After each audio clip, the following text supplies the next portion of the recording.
Je m'appelle Marta Lopez, j'ai 29 ans et je viens de Madrid. Aujourd'hui, je commence une nouvelle vie. Je quitte l'Espagne pour travailler à Montréal. J'ai obtenu un contrat dans une entreprise de design numérique. Je suis contente et un peu terrifiée. Je ne parle pas français. Mon vol atterrit à l'aéroport de Montréal à 16h45. Il fait déjà nuit. En sortant de l'avion, je ressens immédiatement le froid. Je n'ai jamais senti un air aussi glacé. Je mets mon bonnet, j'attrape ma valise et je suis les panneaux vers la sortie. Autour de moi, les gens parlent une langue que je comprends à peine. Ce n'est pas de l'anglais, c'est du français. Je reconnais quelques mots, mais rien de clair. Je cherche un taxi. Il y a une longue file d'attente, alors j'attends patiemment avec ma valise rouge.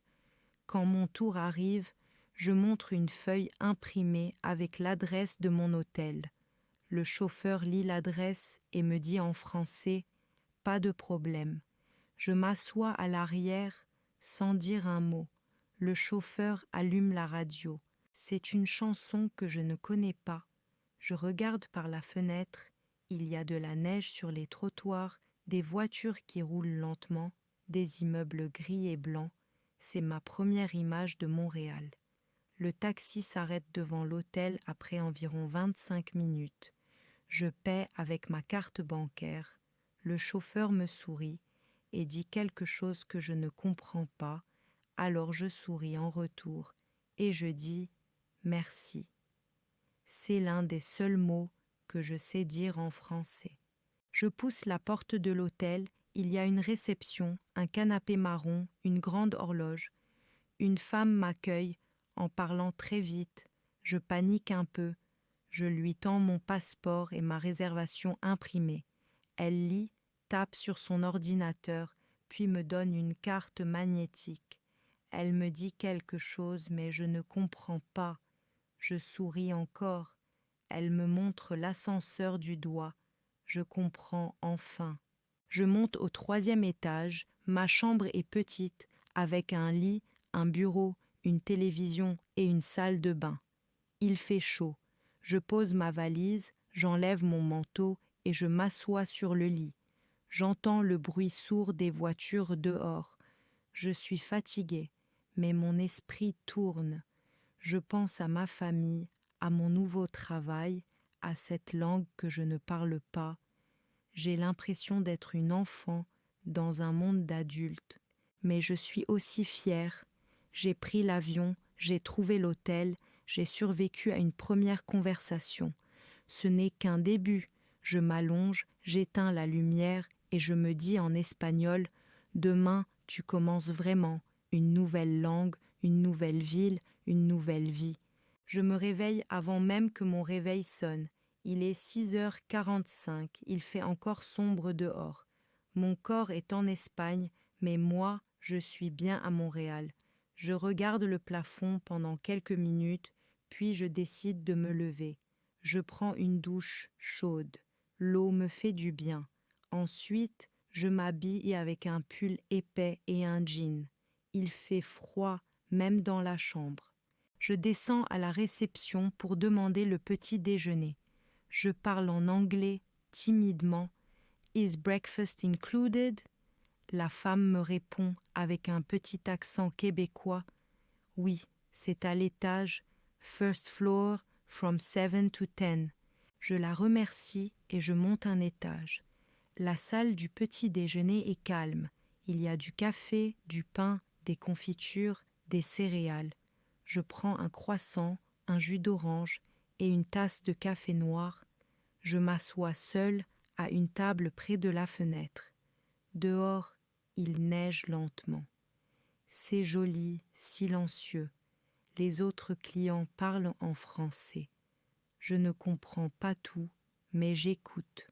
Après le petit déjeuner, je retourne dans ma chambre. À 10h, j'ai un appel vidéo avec mon futur manager. Il s'appelle Marc. Il travaille dans l'entreprise où je vais commencer dans 2 jours. Je connecte mon ordinateur, je clique sur le lien et je le vois à l'écran. « Bonjour Martha, bienvenue à Montréal. Je souris.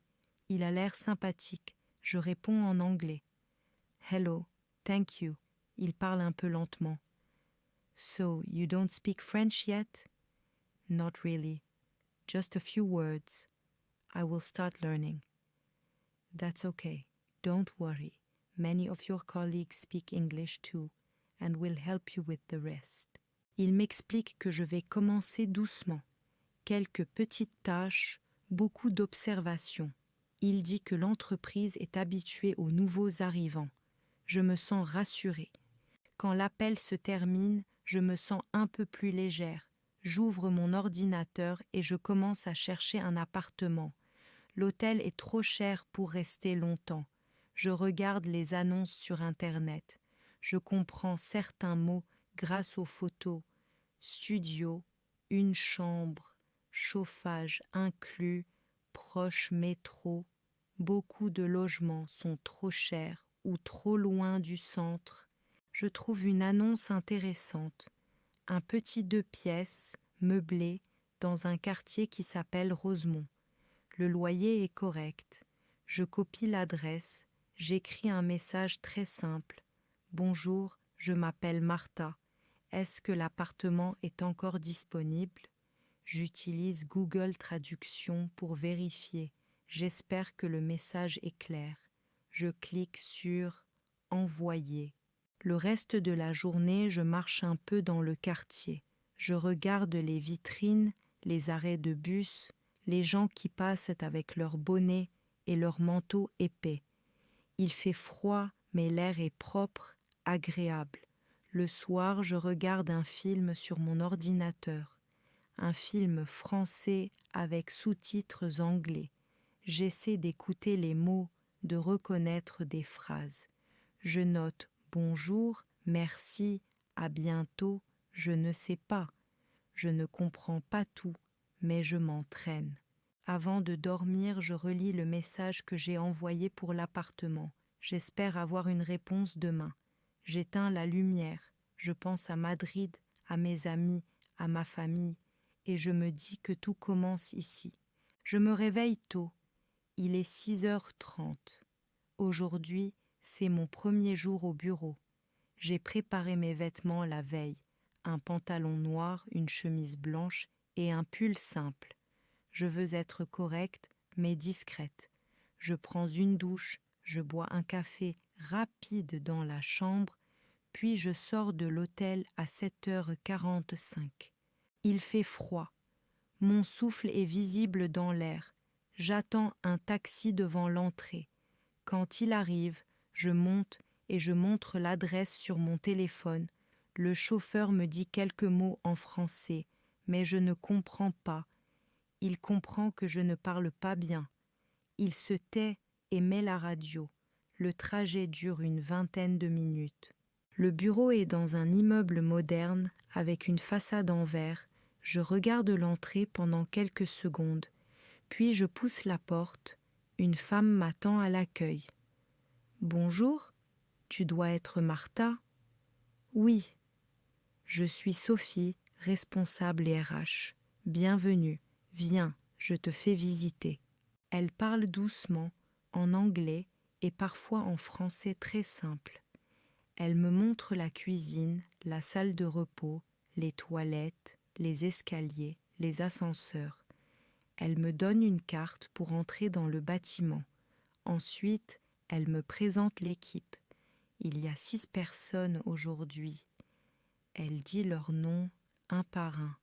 Je ne retiens pas tout, mais je souris et je serre les mains. « Voici ton bureau, me dit-elle. On commence doucement. Je m'assois.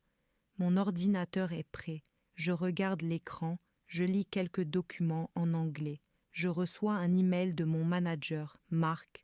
Il m'écrit « Bienvenue. Si tu as besoin d'aide, viens me voir. » Je le lis 2 fois. Je souris. Je me sens bien. À midi, une collègue vient vers moi. Elle s'appelle Amélie. « Tu viens manger avec nous ?» Je suis surprise. Je n'osais pas demander. Je réponds vite. « Oui, merci. On sort ensemble. On va dans un petit restaurant simple, pas loin. Tout le menu est en français. Je demande « Tu peux m'aider à choisir ?» Elle me conseille une soupe et une salade. J'accepte. Pendant le repas, les collègues parlent moitié en anglais, moitié en français. Je ne parle pas beaucoup, mais j'écoute. Je comprends quelques mots. Je ris quand ils rient. C'est nouveau pour moi, mais agréable. En revenant au bureau, je m'arrête aux toilettes et je souffle un bon coup. Je suis fatiguée, mais fière. Ce n'est pas facile, mais je suis là. L'après-midi, je continue à lire des documents. Je commence une petite tâche, copier des données dans un tableau. C'est simple, mais je me concentre. J'écris quelques mots nouveaux sur un carnet. Fichier, réunion, envoyer, valider. À la fin de la journée, je dis à voix basse « Bonne soirée » et mes collègues répondent « À demain, Martha ». Je rentre à l'hôtel en métro pour la première fois. Je regarde les panneaux, je compte les arrêts, j'arrive sans problème. Le soir, dans ma chambre, je me couche tôt. Je pense à cette journée, j'ai survécu, j'ai même ri, j'ai dit des mots en français et j'ai compris quelques réponses. C'est un bon début. Depuis 3 jours, je dors à l'hôtel. C'est confortable, mais ce n'est pas chez moi. J'ai besoin d'un endroit à moi. J'ai envie de cuisiner, de m'habiller dans ma chambre, sans penser aux femmes de ménage, de rentrer le soir, sans croiser des touristes dans le couloir. Il est temps de chercher un appartement. Le soir, après le travail, je m'assois avec mon ordinateur et je cherche. Je tape « appartement à louer Montréal » sur Google. Il y a des centaines d'annonces. Beaucoup trop. Je découvre plusieurs sites, Kijiji, Lespac, Marketplace sur Facebook. Je filtre mes critères, pas plus de 1 000 $ par mois, meublé si possible, près du métro, chauffé. Je clique sur des annonces. Les photos sont belles, parfois trop belles. Les descriptions sont en français.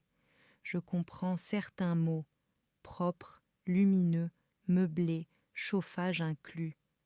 Je note les mots que je ne connais pas et je les traduis. Je trouve une annonce qui me plaît. Un 2 pièces à Rosemont, 950 $ par mois. Meublé, au 2e étage, proche du métro Beaubien. Je décide d'écrire un message. Je prépare une phrase simple avec l'aide d'un traducteur. Bonjour, je m'appelle Martha. Je viens d'arriver à Montréal pour travailler. Je cherche un appartement. Est-ce que celui-ci est toujours disponible? Je clique sur « Envoyer » et j'attends. Le lendemain matin, je reçois une réponse. « Bonjour, l'appartement est encore libre. Vous pouvez venir le visiter ce soir à 18h. » Je réponds « Oui, merci beaucoup. À ce soir. » La journée passe lentement. À 17h, je quitte le bureau et je prends le métro. C'est ma première fois dans ce quartier. Il y a des arbres, des petits cafés, des femmes yéyées dans la rue. J'aime bien l'ambiance. L'adresse est facile à trouver. L'immeuble est simple mais propre. Un homme m'ouvre la porte. Il s'appelle Martin. Il est le propriétaire. Bonjour, vous êtes Martha? Oui, bonjour. Il parle doucement. Il comprend que je suis étrangère. Il me fait visiter l'appartement. Il y a un salon avec un canapé, une petite cuisine avec frigo et micro-ondes, une chambre avec un lit double, une armoire et une salle de bain avec douche. Il y a même un petit balcon. Chauffage inclus, me dit-il. Le métro est à 5 minutes. Les voisins sont calmes. C'est parfait, je dis. Vous voulez le louer? Je réfléchis une seconde. Je n'ai pas vu d'autres logements, mais celui-ci me plaît. Le prix est correct, le quartier est bien et le propriétaire a l'air honnête. Oui, je le prends. Il me donne un bail à signer. Je comprends environ la moitié des mots. Il m'explique les plus importants. Durée, montant, préavis. Je signe, il me donne les clés. Le soir même, je commence à faire mes valises, je réserve un taxi pour le lendemain. Quand j'arrive à mon nouvel appartement, je pose ma valise au sol, je ferme la porte et je souffle. Je suis seule, loin de ma famille, mais j'ai trouvé un lieu pour vivre. Je suis fatiguée, mais heureuse. C'est simple, mais c'est chez moi. Je suis installée dans mon nouvel appartement depuis 1 semaine. Chaque matin, je prends le métro pour aller au travail. Chaque soir, je rentre chez moi, je prépare quelque chose à manger, je regarde une série en espagnol. C'est confortable, mais je sais que ça ne suffit pas. Je vis à Montréal, et à Montréal, on parle français. Il faut que je progresse. Un matin, je demande à Sophie, ma collègue des ressources humaines, « Tu connais des cours de français pour débutants ?» Elle sourit. « Oui, bien sûr. Il y a des cours gratuits pour les nouveaux arrivants. Le gouvernement les propose. Je t'envoie le lien. » Le soir même, je m'inscris à un cours qui a lieu 3 fois par semaine, de 18h à 20h, dans un centre près de chez moi. Je reçois un email de confirmation. Le cours commence lundi prochain. Le lundi, je rentre du travail à 17h30. Je prends une banane et une tartine. Je bois un verre d'eau. Je mets mon manteau et je sors. Le centre est à 15 minutes à pied. Quand j'arrive, il y a une salle avec des tables en U. 10 personnes sont déjà là. Des hommes, des femmes, de tous les âges. Ils viennent de partout. Colombie, Chine, Syrie, Tunisie, Roumanie. Personne ne parle bien français. Ça me rassure. La professeure entre dans la salle. Elle s'appelle Claire. Elle parle doucement, avec le sourire. Elle écrit au tableau. Je m'appelle, tu t'appelles, il s'appelle. Elle se tourne vers nous. Moi je m'appelle Claire, et vous? Chacun dit son prénom. Quand c'est mon tour, je dis « Je m'appelle Martha ». Elle me fait un clin d'œil. Très bien, bravo. Pendant 2 heures, on apprend l'alphabet, les chiffres, les salutations. Bonjour, au revoir, enchanté, merci, à demain. On répète, on parle à deux, on s'aide. Je me sens un peu comme à l'école, mais j'aime ça. Je prends des notes dans un petit cahier bleu. Après le cours, je rentre à pied sous la neige. Je répète les phrases dans ma tête. Je dis bonjour à mon reflet dans la vitrine d'une boulangerie. Je me dis que si je répète chaque jour, je vais y arriver. Les jours suivants, je commence à utiliser quelques mots au travail. Je dis bonjour le matin, merci quand on me donne un document. Bonne soirée en partant. Un jour, Luc, mon collègue, me dit « Tu progresses vite, toi ». Je souris, un peu timide. Je travaille beaucoup, je réponds. Le week-end, je vais dans un café pour lire mes notes. Quand je commande, j'essaie en français « Un thé vert, s'il vous plaît ». La serveuse me répond « Avec ou sans sucre ?» Je comprends. Je réponds « Sans sucre, merci ». Elle me sourit. Je suis fière. Chaque mot est une victoire. Chaque phrase, un pas en avant. J'ai encore beaucoup à apprendre, mais maintenant, je sais que c'est possible. C'est samedi matin. Mon frigo est presque vide. Il me reste un peu de lait, du beurre, 3 œufs et un demi-sac de pâtes. Si je veux manger cette semaine, je dois aller faire les courses. Cette fois, je décide d'y aller seule, sans traducteur, sans aide. Je mets mon manteau, mes gants, je prends mon sac réutilisable et je descends dans la rue. Il fait froid mais sec. Le supermarché est à 10 minutes à pied. C'est un petit marché local, pas très grand mais bien rempli. Quand j'entre, je prends un panier. Je regarde les panneaux au-dessus des rayons. Tout est écrit en français. Boulangerie, produits laitiers, viande, épicerie. Je connais ces mots maintenant. J'ai appris boulangerie en cours. C'est le pain. Je commence par là, je prends une baguette, ensuite je vais vers les fruits et légumes. Il y a des pommes, des bananes, des oranges. Les prix sont affichés par kilo. Je prends 4 pommes et 2 bananes. Je choisis aussi quelques carottes. Je cherche le lait. Il y a plusieurs options. Écrémé, 1%, 2%, entier. Je choisis 2%. Pour les œufs, je vois œufs bruns et œufs blancs. Je ne sais pas vraiment la différence, mais je prends les bruns. Puis je vais dans le rayon des fromages. Je lis les étiquettes. Je reconnais emmental, cheddar, brie. Je prends un petit morceau de cheddar. Il me manque du riz. Je cherche un moment, puis je trouve le rayon des produits secs. Je vois riz basmati, riz blanc, riz brun. Je prends du riz basmati. Ensuite, je prends une boîte de thon, un paquet de biscuits et une bouteille d'eau. À la fin, je vais à la caisse libre-service. L'écran est en français, mais j'ai déjà vu ce système. Je lis, commencer, scanner les articles, mode de paiement, voulez-vous un reçu? Je me débrouille, je scanne les produits un par un. Tout se passe bien, sauf quand je passe les bananes. L'écran affiche un message, je ne comprends pas. Une employée vient m'aider. Elle parle doucement. Vous devez peser les bananes, puis appuyer sur fruits. Tenez, je vous montre. Je la remercie.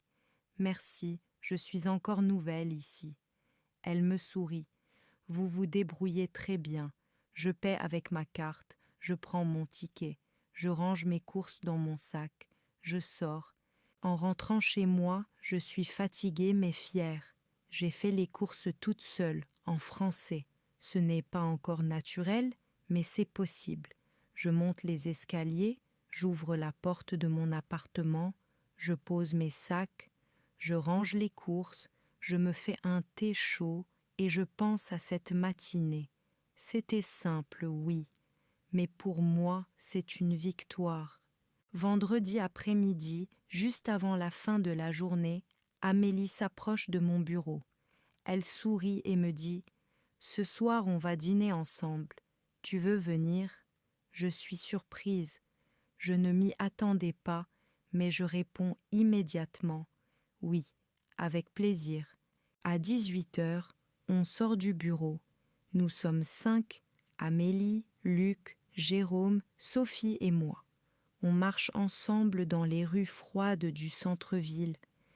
L'air est sec, le ciel est noir, mais les rues sont éclairées par des lampes jaunes et les vitrines des magasins. Nous arrivons dans un petit restaurant italien.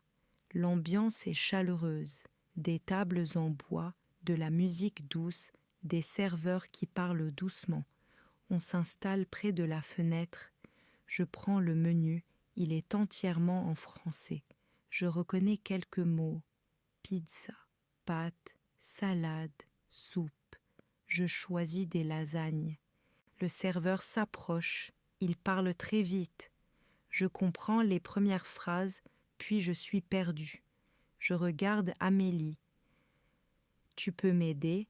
Elle traduit pour moi. Je réussis à commander en français. Je voudrais les lasagnes et un verre d'eau, s'il vous plaît. Le serveur me sourit. Très bien. Je suis un peu tendue au début. Mes collègues parlent en français, parfois trop vite pour moi. Mais après quelques minutes, ils ralentissent. Ils passent au français, simple ou à l'anglais pour m'inclure. Je comprends de plus en plus. Je ris à une blague de Jérôme. Il est surpris. Tu as compris? Je réponds. Oui, enfin, presque. On parle de tout. Du travail, du métro, de la neige, de la nourriture. Je raconte un moment drôle au supermarché. Tout le monde rit. Je suis à l'aise. Je n'ai pas peur de parler. Je fais des erreurs, mais ce n'est pas grave. Il m'écoute.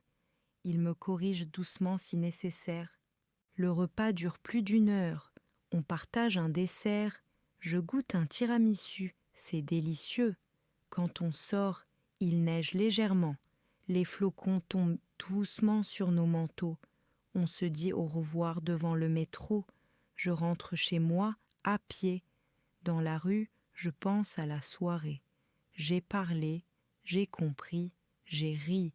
Ce n'était pas juste un dîner, c'était une preuve que je peux faire partie de ce monde.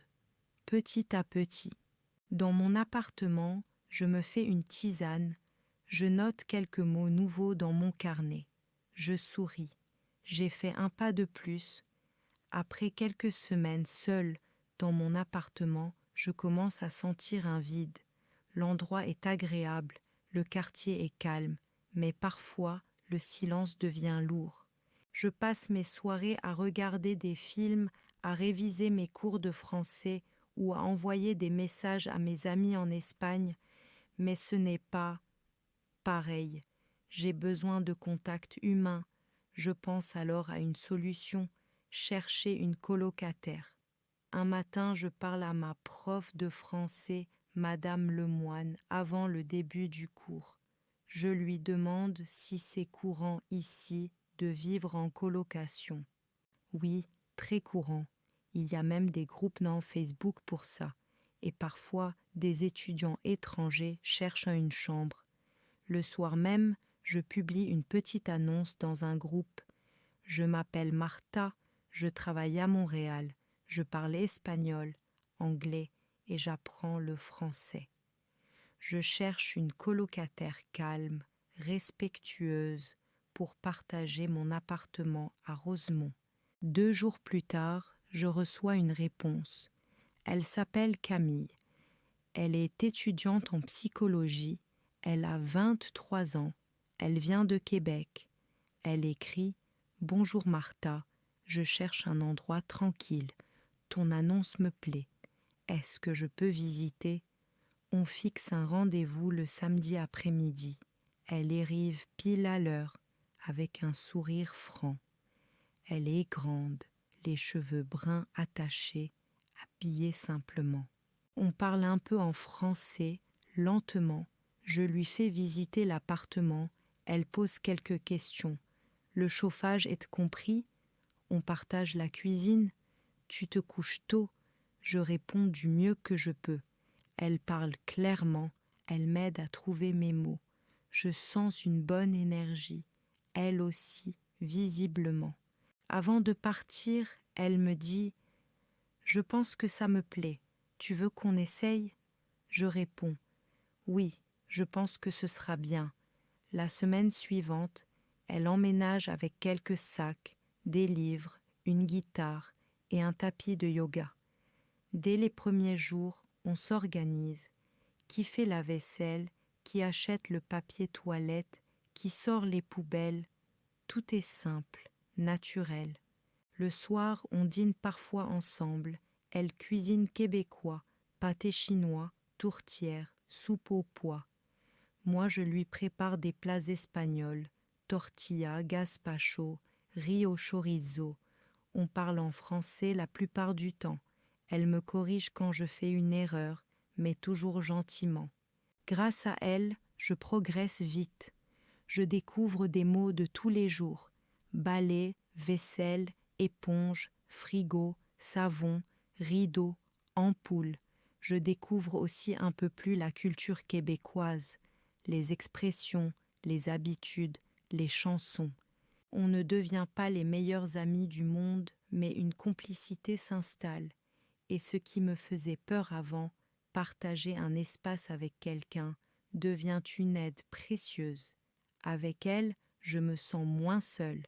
Avec elle, mon appartement devient un vrai chez moi. C'était un dimanche matin d'hiver. Il faisait froid, mais le ciel était clair.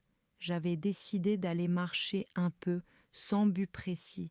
J'avais besoin d'air, de lumière. J'avais passé la semaine au bureau, au cours de français, dans le métro et à la maison. Toujours dans un rythme bien rempli, mais toujours dans les mêmes lieux, je suis entrée dans une librairie du quartier, une petite boutique tranquille, avec des étagères en bois et une odeur de papier neuf et de café. À l'entrée, il y avait une table avec des livres en français pour les débutants.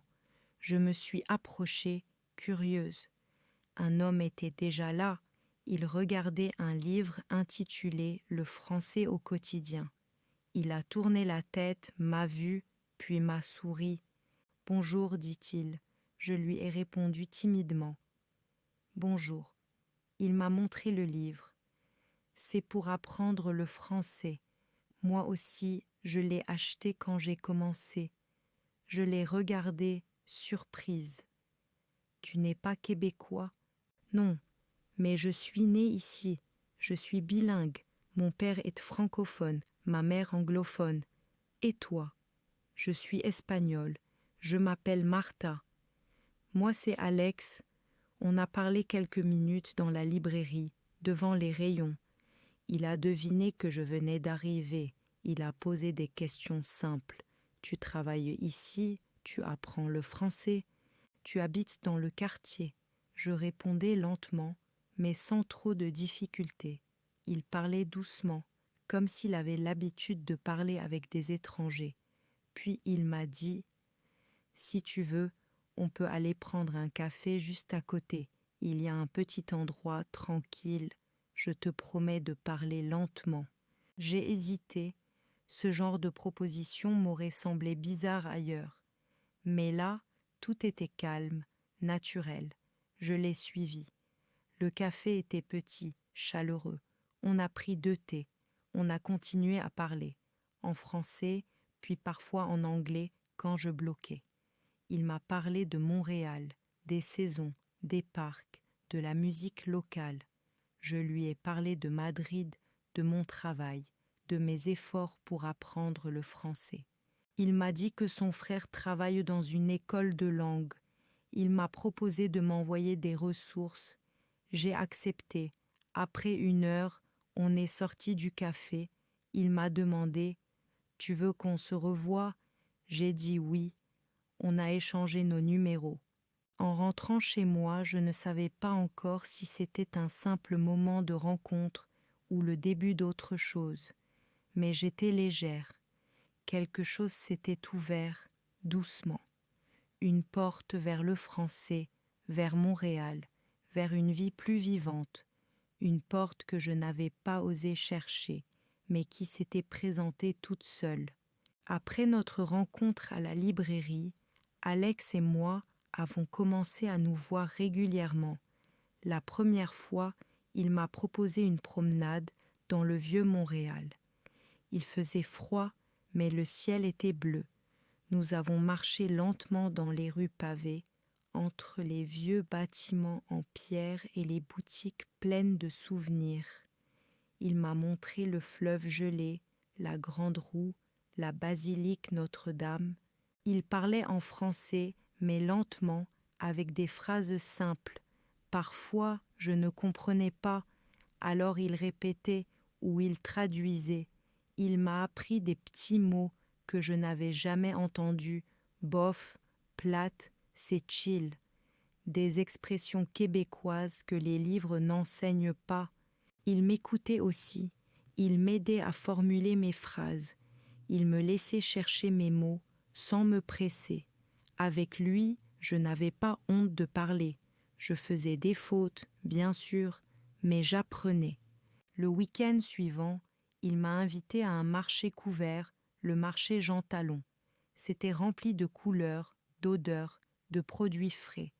Il m'a fait goûter du fromage québécois, des petits fruits, du pain aux canneberges. Il saluait les commerçants avec un accent naturel, détendu. Moi, j'essayais de faire pareil. Je disais « bonjour »,« merci beaucoup » et j'écoutais. Petit à petit, on a commencé à sortir plus souvent. On allait au cinéma, avec sous-titres au début, dans des cafés, dans des petits restaurants de quartier. Il me faisait découvrir Montréal autrement, pas comme une touriste, mais comme une habitante. Il m'expliquait les quartiers, les habitudes locales, les saisons. Un soir, on a marché longtemps dans la neige. Il ne parlait pas beaucoup, mais il tenait ma main. Je regardais les lumières sur les balcons, la fumée qui sortait des cheminées, les pas dans la neige. J'ai pensé, je suis loin de tout ce que je connais, mais je suis bien ici. Un autre soir, nous avons cuisiné ensemble chez lui. Il m'a montré comment faire une soupe à l'oignon. J'ai préparé une tortilla espagnole. On a mis de la musique. On a ri. Il m'a demandé: Tu te sens un peu chez toi maintenant ? J'ai répondu sans hésiter: Oui, grâce à toi aussi. Avec lui, le français devient plus qu'une langue, c'est un pont, un moyen de me rapprocher, d'échanger, de vivre. C'est difficile, mais ce n'est plus un obstacle, c'est une clé. Depuis quelques semaines, je parle français tous les jours. Ce n'est pas toujours facile, mais ce n'est plus une peur, c'est devenu une habitude. J'utilise le français au travail, dans les magasins, dans la rue, et maintenant, je dois l'utiliser aussi dans des situations plus sérieuses. Un lundi matin, je me réveille avec un mal de tête fort. J'ai mal à la gorge, j'ai froid et je me sens faible. Je décide de ne pas aller au bureau. J'envoie un message à mon manager. Bonjour Marc, je suis malade aujourd'hui. Je reste à la maison. Je vous tiendrai au courant demain. Il me répond rapidement. Merci de prévenir, repose-toi bien. Si tu veux voir un médecin, tu peux aller à la clinique sans rendez-vous à côté du métro Laurier. Je prends un cachet pour la fièvre, je reste au lit une partie de la matinée, puis je décide d'aller à la clinique. J'y vais seule. À l'entrée, je dois parler à la réceptionniste. Bonjour, je suis malade, mal à la gorge, mal à la tête. Elle me demande ma carte d'assurance. Je la lui donne. Elle me fait remplir un formulaire. Tout est en français. Je prends mon temps. Je comprends la moitié, mais je réussis à répondre. Je vois le médecin après 30 minutes. Il parle vite au début, mais je lui dis « Pardon, je parle un peu français seulement ». Il ralentit. Il me pose des questions simples. Je réponds comme je peux. Il m'examine et me dit que ce n'est pas grave. Une infection légère. Il me donne une ordonnance. Je vais ensuite à la pharmacie. Là aussi, tout est en français. Mais maintenant, je sais dire « Bonjour, j'ai une ordonnance ». La pharmacienne me parle doucement. Elle m'explique le médicament, la dose, les effets secondaires. Je comprends presque tout. Dans les jours suivants, je dois aussi appeler un technicien pour réparer le chauffage de l'appartement. Je dois aller à la poste pour envoyer un document et je dois activer un nouveau forfait Internet. À chaque fois, je dois parler français. Je fais des erreurs. Je cherche mes mots, mais je réussis. Chaque interaction devient un test, un exercice, une petite victoire. Je découvre de nouveaux mots, attente, facture, remboursement, délai, service client. Ce sont des mots de la vraie vie, ceux qu'on n'apprend pas dans les livres. Le soir, je note tout dans mon carnet. Je me rends compte que je vis maintenant en français, pas seulement en cours, mais dans la réalité, dans les tâches simples, dans les imprévus, dans les détails. Je ne suis pas encore parfaitement à l'aise, mais je ne suis plus perdue, je suis devenue active, autonome, présente. Même si je progresse chaque jour en français, je continue à faire beaucoup d'erreurs. Et parfois, ces erreurs sont drôles. Au début, je me sentais gênée. Maintenant, j'ai appris à en rire. C'est aussi ça, apprendre une langue. Un jour, au bureau, je veux dire que j'ai bien dormi. Je dis à voix haute pendant la pause café, « Aujourd'hui, je suis très dormi ». Tout le monde me regarde, puis éclate de rire. Luc me corrige gentiment. « Tu veux dire, j'ai bien dormi ou je suis reposé ?» Je suis très dormi, ça n'existe pas. Je ris aussi. Je note l'expression dans mon carnet. Une autre fois, Je vais acheter des bougies pour l'appartement. Je veux dire, je cherche des bougies, mais je dis bonjour, je cherche des bouches. La vendeuse me regarde, confuse, je ne comprends pas tout de suite. Puis elle demande des bouches, et là, je réalise mon erreur. Bougie et bouche, ce n'est pas du tout la même chose. On éclate de rire toutes les deux. Avec Camille, ma colocataire, c'est encore plus fréquent. Un soir, je lui dis en regardant la météo, « Il va pleurer demain. » Elle me regarde, amusée. « Pleuvoir, tu veux dire pleuvoir, pas pleurer. » « Ah oui, il va pleuvoir, pas pleurer. Mais peut-être les deux, si je dois sortir tôt, je réponds. » On rit, et cette fois, je retiens le mot. Une fois, au restaurant avec Alex, je veux commander du poisson. Je lis mal la carte et je demande « Je prends le poison, s'il vous plaît. » Le serveur sourit, un peu surpris. Heureusement, il comprend. Je voulais dire « poisson ». Alex me regarde, il essaie de ne pas rire, mais il n'y arrive pas.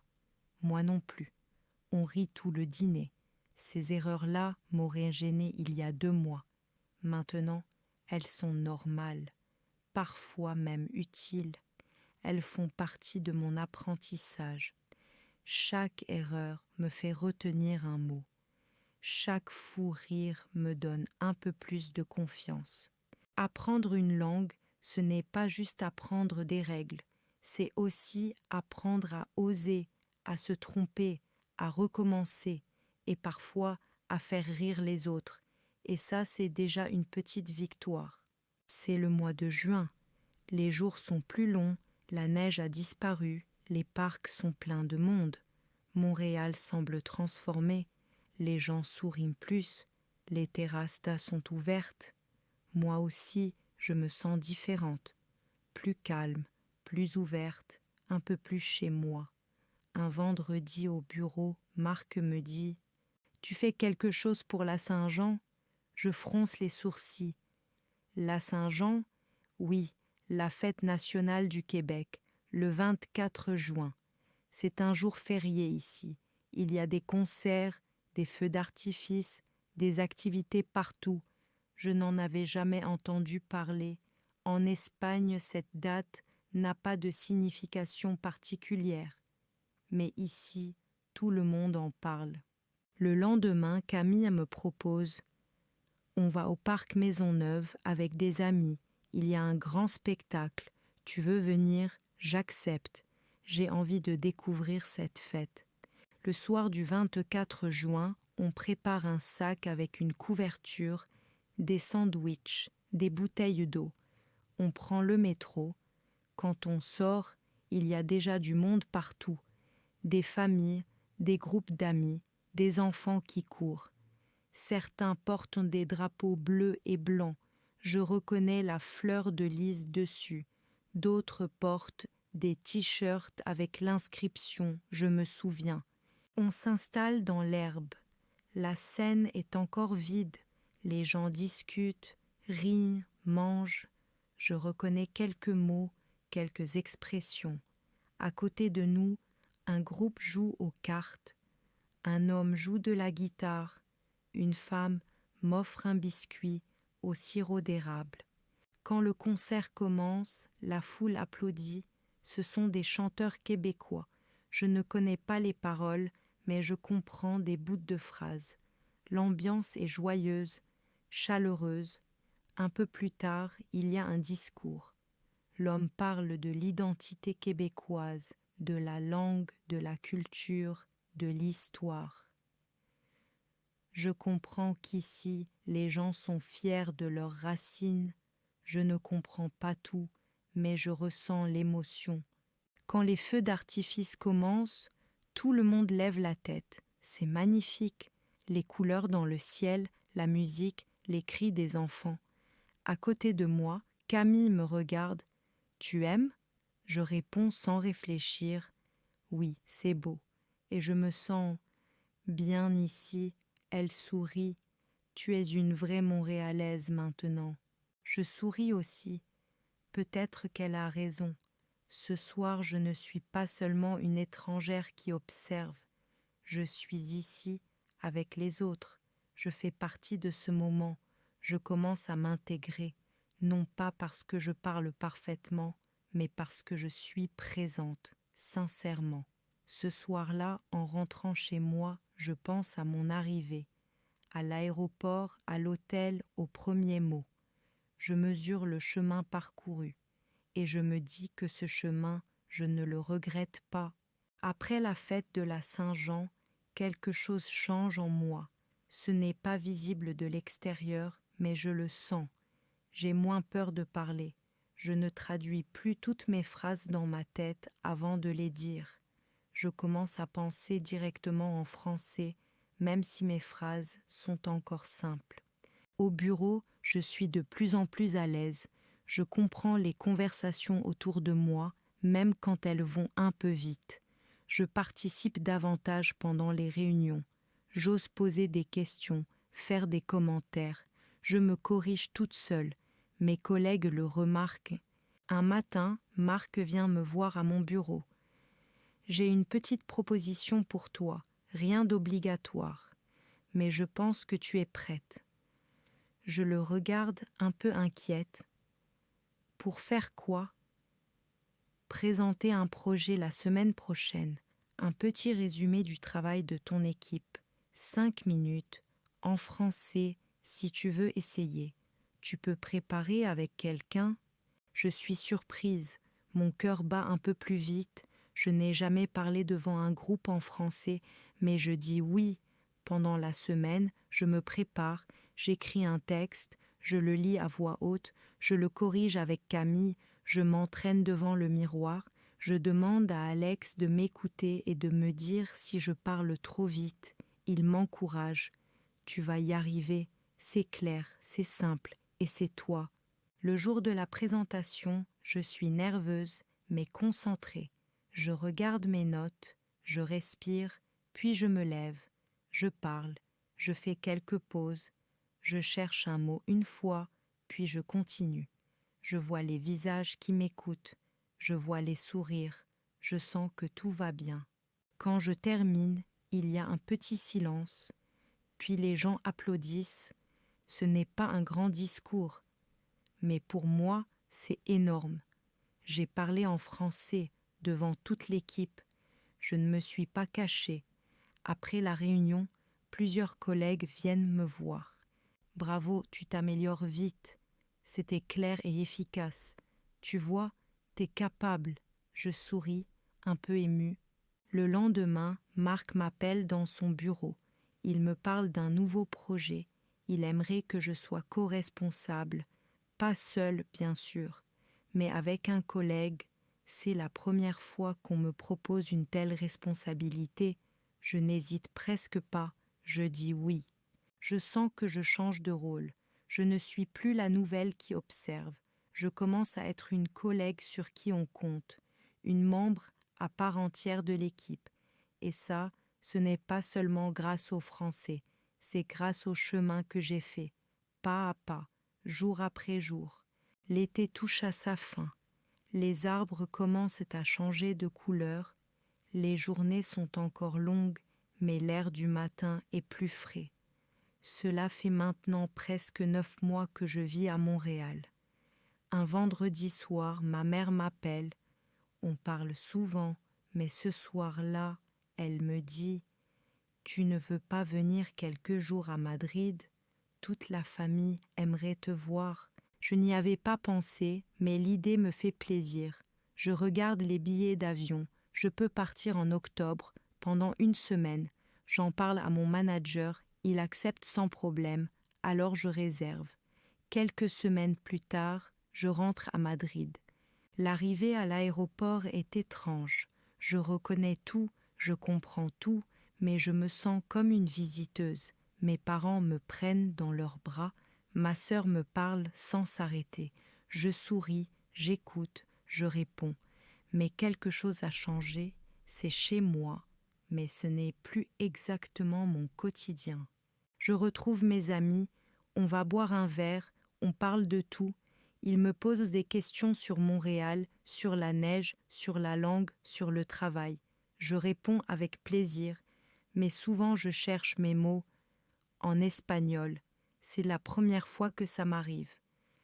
Un jour, ma tante me dit « Tu pourrais revenir vivre ici. On serait content. » Je ne réponds pas tout de suite. Pendant cette semaine, je réfléchis à ma vie là-bas, à mon travail, mes collègues, mes soirées avec Camille, mes promenades avec Alex, à mes cours de français, à ma routine dans les rues de Montréal. J'ai construit quelque chose, ce n'est pas parfait, mais c'est réel. Avant de partir, je discute longuement avec mon père. Il me demande « Et toi, tu te sens bien là-bas ?» Je réponds simplement « Oui, ce n'est pas toujours facile, mais c'est ma vie maintenant. » Il me regarde, il comprend, il hoche la tête. « Alors reste ma fille, vis là où tu te sens libre. » Je repars à Montréal quelques jours plus tard. Dans l'avion, je regarde les nuages par la fenêtre. J'ai aimé cette semaine, j'ai aimé revoir ma famille, mais je suis prête à rentrer, parce que là-bas, j'ai encore des choses à vivre. Et cette fois, en arrivant à l'aéroport de Montréal, je ne ressens plus l'inconnu. Je ressens une forme de calme. Je suis chez moi. L'automne s'installe doucement. Les arbres deviennent orange, rouge, jaune. Le vent est plus frais, mais les rues sont encore pleines de vie. Les cafés restent ouverts, les gens se promènent, les enfants courent dans les feuilles. Montréal change de saison, et moi aussi. Je suis rentrée d'Espagne avec une certitude. J'ai choisi cette ville. Au début, c'était pour un travail, pour une opportunité. Aujourd'hui, c'est un choix de cœur. Je me sens ici, en mouvement, en apprentissage, mais surtout en paix. Au travail, je fais maintenant partie de l'équipe. On me consulte, on m'écoute, on me donne des responsabilités. Je parle en français tous les jours, parfois avec hésitation, parfois avec fluidité. J'écris mes emails sans traducteur, je fais des blagues, je comprends l'humour des autres. Ce ne sont pas de grandes victoires, ce sont des signes quotidiens que je vis dans cette langue. À la maison, la vie avec Camille est simple. On partage nos repas, nos silences, nos rires. On se connaît bien maintenant. Elle continue à m'aider avec le français. Moi, je lui apprends un peu d'espagnol pour le plaisir. Avec Alex, les choses avancent doucement, naturellement. Il fait partie de ma vie sans pression. On se retrouve pour des concerts, des balades, des soirées tranquilles. Il me parle encore en français, mais maintenant, je lui réponds sans effort. Parfois, je m'arrête, je me rends compte que je viens de tenir toute une conversation et que je ne me suis même pas posé de questions. Je me surprends à parler au téléphone avec des inconnus, à appeler une entreprise, à prendre un rendez-vous, à donner des informations. Avant, c'était une angoisse. Aujourd'hui, c'est une formalité. Et puis, il y a les petits détails. Je connais mon quartier. Je sais où acheter du bon pain. Je dis bonjour à la dame de l'épicerie. Je reconnais les stations de métro sans regarder le plan. J'ai mes habitudes, j'ai mes repères, j'ai une vie ici. Un soir de novembre, je marche seule dans les rues calmes de mon quartier. Il est presque 18 heures, il fait nuit, mais les lampadaires éclairent doucement les trottoirs. Il fait froid, mais je suis bien couverte. J'entends quelqu'un dire à son ami « On se retrouve à Jean Talon ». Je souris, je comprends chaque mot sans effort et je continue à marcher.